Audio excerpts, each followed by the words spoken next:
Hello again. This is our fourth topic, and essentially it's what the issue in Greenland.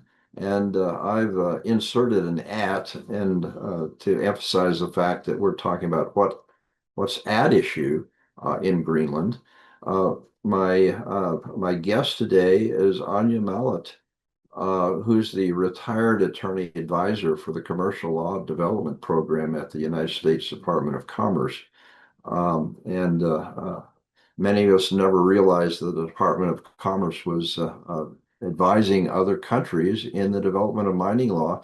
And you may remember that Anya uh, gave a presentation a number of years ago at the Mining Law Summit on the uh, mining laws, or the mining laws that were being developed for Afghanistan.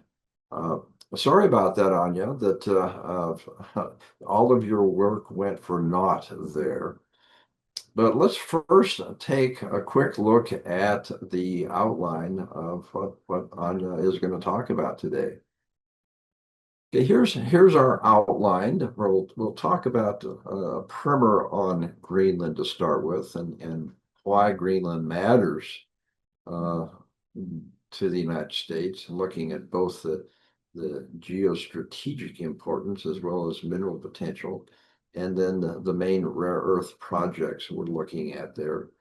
Then we'll switch over and talk about the Greenland mining regime with the 2024 Mining Act, some of the regulatory authorities, and then finally, our most important thing here is uranium that connected with the rare earth project, and the background and update on this particular project. And Anya, why don't you pronounce it for us so we can. Greenfeld. So it's Van Feld. All right. Well, let's get to it then, Anya. Thanks again for doing this, and the let's talk about why we're looking at Greenland. Thank you, John. Thank you for the invitation to the summit, and it is a pleasure to be here. So, what is going on in Greenland? As we can see from the map, it's Greenland is located off the coast of Canada, and it is the largest island in the world. 80% of Greenland is covered in ice. In some parts, the ice sheet is 2 miles thick. Greenland has limited infrastructure, and its population, around 57,000 people, lives on the southwestern coast of the island near the capital, Nuuk. After being a colony and then a province of Denmark, in 1979, Greenland gained authority to manage its internal affairs. And since 2009, Greenland is responsible for its court system, financial regulation, and mineral resource governance. Denmark, however, remains in charge of defense and foreign policy and provides 2/3 of Greenland's budget. And you know, the one of the other important things here too, when you look at this map, the map in the essentially lower right portion, is you can see that the boundary extending up to the North Pole, because I think that we've talked about this before, is that the claims of the adjoining countries to any potential mineral development or other development in the North Pole depends on that boundary, that extends to the North Pole. So you can see that the Greenland's got a fair chunk of that. So that's Yeah, another absolutely. reason that's important here. Yes, thank you, John. So, again, why is Greenland so important to the United States? So the first reason is strategic. As you can see, Greenland sits on the shortest flight path for intercontinental ballistic missiles, traveling from either Russia or the Middle East. So it is critical to U.S. security. U.S. presence in Greenland started a while ago. It started in World War II, when the military maintained supply hubs for the Allied forces on the island. And after a 1951 treaty between the United States and Denmark, Patufik Air Force Base was built, and it is now serving as the U.S. most northern military installation, providing missile warning and space surveillance. Another important thing about Greenland is that its key position among two shipping routes. One along the Northwest Passage, which is Canadian coast, and another is the Transpolar Sea Route through the very center of the Arctic Ocean. As Arctic Sea melts, these routes are becoming viable alternatives to the Suez and Panama canals, shortening the travel between North America, Asia, and Europe. President Trump recently suggested that U.S. might exercise jurisdiction over Greenland, describing it as crucial to U.S. national security. It's probably worth mentioning that U.S. interest in Greenland is not something new. In 1867, after buying Alaska, William Seward proposed acquiring Greenland along with Iceland, with the objective of expanding U.S. control in North America and the Arctic. The Alaska purchase was widely unpopular. It was mocked, and Alaska was referred to as Seward's ice box. So the proposal went nowhere. In 1946, concluding that Greenland is vital for national security, U.S. made a formal offer to Denmark of what today would be $1 billion for the island. In 1970s, Vice President Rockefeller proposed to buy island for its minerals. And in 2019, during his first term, President Trump discussed acquiring Greenland, suggesting to trade it for Puerto Rico. Greenland is also important to the U.S. because of its mineral potential. The island is home to largely untapped resources of critical minerals, and we do have a map to show you where they are. So the 2023 European Union survey identified 24 of 34 critical minerals on the EU list, including graphite, rare earths, and lithium. U.S. Geological Survey estimates that Greenland contains 1.5 million metric tons of rare earths, comparable only to China of 1.8 million. Greenland became a new frontier for global mining recently. And according to the Mineral License and Safety Authority of Greenland, there are 196 projects in various stages of development across the island. There are two main rare earth projects in Greenland, Tunbreeze and Kvanefjeld, both located in southern Greenland. Now, would those be on the you say the southern Greenland? I see a number of indications on the southwest portion of that map. Is that where these projects are located? One of them is on southeast part, another one is on southwest part of the island. All right. Now, are these areas that they're not covered with the permanent ice cover, or are they exposed under normal circumstances? They are exposed under normal circumstances, and actually the area around Kvanefjeld project is known as the farmland for Greenland, which also makes it important, adds a layer of importance to Kvanefjeld project.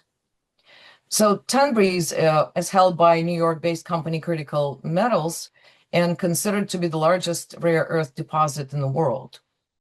It is estimated that 1/3 of this deposit are heavy rare earths that are more valuable than light rare earths because of their application in defense industry and in clean energy projects.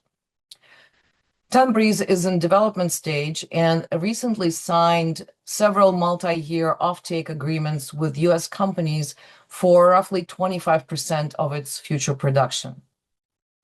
Quanfeld is an Australian company, is owned by Australian company Energy Transition Minerals. It is one of the top 3 rare deposits outside of China. And the interesting part about Quanfeld that it was mined for uranium. It was mined there from 1955 to late 1980s until Denmark instituted uranium ban in Greenland.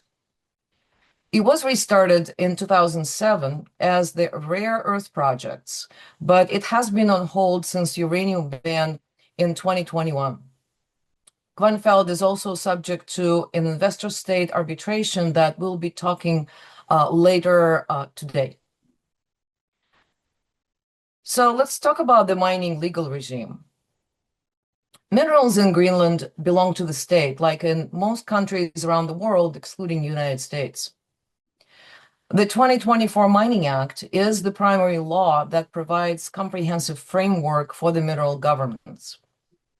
Mining rights, specifically prospecting, exploration, and exploitation licenses, are granted by application. Prospecting license is non-exclusive and covers a large license area. It is issued for 5-year periods for a total of 15 years, and it carries no preferential rights, meaning that whoever owns the prospecting license is not entitled to an exploration license, no matter what he finds. Exploration license is exclusive and is granted for 5 years and can be extended for up to 22 years. And then there is exploitation license that is granted to the holder of an exploration license, provided that the licensee delineated a valuable mineral deposit and met its obligations under the exploration license itself. Its term is 30 years and could be extended up to 50 years. And it must be held by a public company that is registered in Greenland. Before the license is granted, the licensee must prepare a document called Terms of Reference that describes the scope and the objectives of the project and outlines an approach for social impact statement. And this document goes out for public consultation. And then after the license is granted, licensee prepares environmental impact and social impact statements. And those documents also go for public comment and serve the basis for impact benefit agreement, which is an agreement between the government, the licensee, and the local municipality. Disputes between the government and the licensee are heard in Greenland courts with the right to appeal to the High Court of Denmark. And if the license has an arbitration clause, disputes on whether the license terms are met could also be resolved by arbitration. So what agencies regulate the mining activities? The main one is Ministry of Mineral Resources. It's in charge of policymaking and socioeconomic aspects of mineral development. There is Mineral License and Safety Authority that issues licenses. It oversees mining activities and safety matters. And the authority for environmental matters is given to Environmental Agency for Mineral Resources. Now, these agencies are in Greenland as opposed to Denmark? Yes, they are specifically in Greenland because Greenland has acquired the right to manage its all mineral development. So Greenland is independent of Denmark on this particular issue. So I'd like to switch focus to uranium mining because uranium and rare earth often coexist in the same deposit, like this is the case in Kvanfeld deposit. History of uranium mining in Greenland is actually longer than its history of mining for any other minerals. Prospecting for uranium in the area where Kvanfeld deposit started in 1955. Niels Bohr himself visited the area to support early investigations about the viability of uranium deposits. But in 1988, Denmark passed the zero tolerance policy for uranium, and the exploration around Kvanefjeld stopped. So the reason for the zero tolerance was in part due to general resistance in Denmark to nuclear power in 1980s, but also because of the 1968 accident where American B-52 bomber with nuclear payload crashed near Thule Air Base and contaminated the surrounding area. Greenland reversed the uranium ban in 2013 after a lengthy debate and by narrow majority 15-14 vote.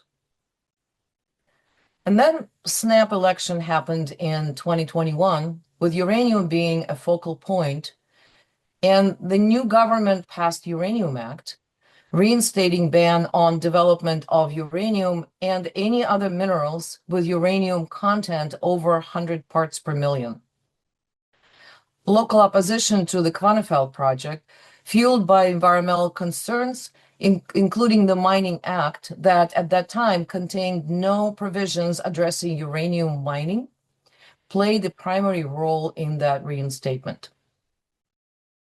Let's talk about Kvanefjeld arbitration, because that is probably the most important piece of our talk today. This arbitration illustrates a complex interplay between commercial rights of the mining companies and host governments' authority to regulate mining projects. Energy Transition Minerals acquired its exploration license in 2008. After the uranium ban was instituted in 2013, after uranium ban was lifted in 2013, the license was amended to include uranium. But in 2021, following the reinstatement of the uranium ban, the government advised the company that it will not be granting an exploitation license to it because the uranium content of a project was over 100 parts per million. Now, is this probably the case is this the case with almost any of the rare earth mineralization that have that amount of uranium contained in the deposit? It is not necessarily all of the deposits, but the majority of them do contain uranium, and the content varies. But in this particular one, the content was 360 parts per million. The other deposit, Tambreez, actually does not have uranium present in the deposit. So Energy Transition Minerals commenced their arbitration. It named Greenland as the first respondent and named Denmark as a second respondent, arguing that because Denmark was exercising control over Greenland's mineral resources when the exploration license was granted, this was a proper way to proceed. Greenland is not a sovereign country, so it is not a signatory to any international bilateral investor treaties that allow for exit arbitration. So this is not an exit arbitration. Interestingly, Denmark is an exit contracting state, but Greenland is a territory, not a state. And so it was specifically excluded from the application of the exit convention. So what we have here is an ad hoc arbitration that is based on the arbitration clause in the exploration license. It is governed by Danish Arbitration Act and conducted by a panel of 3 arbitrators seated in Copenhagen. Energy Transition's argument is that we complied with all the requirements in our exploration license, and our license should automatically convert to an exploitation license. Also, uranium ban should not be applied retroactively. Energy Transition Minerals alleges breach of contract and is seeking $1.5 billion in damages. This amount is 10 times Greenland's annual budget. As a side note, the costs for this arbitration are funded by Burford Capital, one of the largest litigation funders. Third-party funding of investor-state arbitration is a relatively new concept. It was developed over the last decade. If you think about it, arbitration is expensive, and the proceedings are very slow. It's been 3 years since Kvanfeld arbitration claim was filed. The three arbitrators want to be generously compensated, and the parties must also pay fees of their legal counsel. So third-party funding can help if the investor lacks resources. Third-party funders usually take about 30 to 50% of the award, but they walk away if no award is granted and their claim is unsuccessful. So just 2 weeks ago, in the end of October, the tribunal rendered its decision. It ruled that Denmark is not a party to the proceeding, that the case needs to proceed in Greenland courts. However, the claims regarding contract breach and damages may still proceed to arbitration, but only after Greenland court proceedings are concluded. So what do we have in summary? Mining is in a place as remote as Greenland. It presents its unique challenges. It has harsh climate, very little infrastructure, and limited workforce. As a special jurisdiction, Greenland offers a complex legal landscape. While Greenland has authority over its domestic matters, including mineral development, Denmark law governs defense, security, and foreign policy. Greenland's legal framework is continuously evolving. However, it has no foreign investment law and doesn't have any arbitration mechanism. And Kvanfeld arbitration highlights the risks of political and regulatory changes that could affect otherwise stable and viable project. And that this arbitration will set a precedent for future disputes between sovereign regulatory authorities and mineral investors' rights, and also raise the issues about environmental protection. At the same time, Greenland has modern licensing system and is open to non-uranium projects as long as the company secures support of local communities and balances its economic opportunity with unique environmental and social context. So we're really talking ultimately about the influence of the local communities in being able to support the projects, and obviously anyone working with potential uranium or radioactive elements is going to have to be able to get the support of the local communities before they can proceed. Absolutely. And while it's true in many places around the world, Greenland specifically presents a challenging case because of their unique ecosystem and because of very little land that is not covered with ice. This becomes a vital issue for local communities, and Greenland's government recognizes that, and it actually proceeds towards protecting the way of life and the environment, and in a very effective way by banning uranium, as well as implementing the agreements between the government and the local community. So this is something that Greenland is very different from other countries. Yeah, in looking at the map of Greenland, is the farming area that area to the furthest north that you can see that's outside of the ice sheet? Um, Honestly, John, I do not know. Yeah. It's just interesting to look at the map and see how little land is really outside of the ice sheet.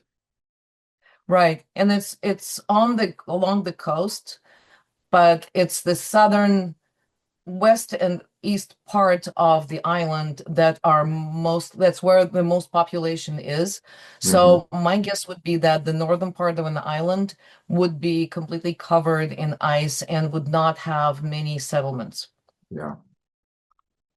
Well, you have any predictions as to how the case is going to turn out? So right now it's back in the hands of the Greenland courts. Did I understand that That is correctly? correct. That is correct. And just judging by the fact that the government, and there has been new election in Greenland in 2025, in March of 2025, and the same, it continues in the same direction with the uranium ban.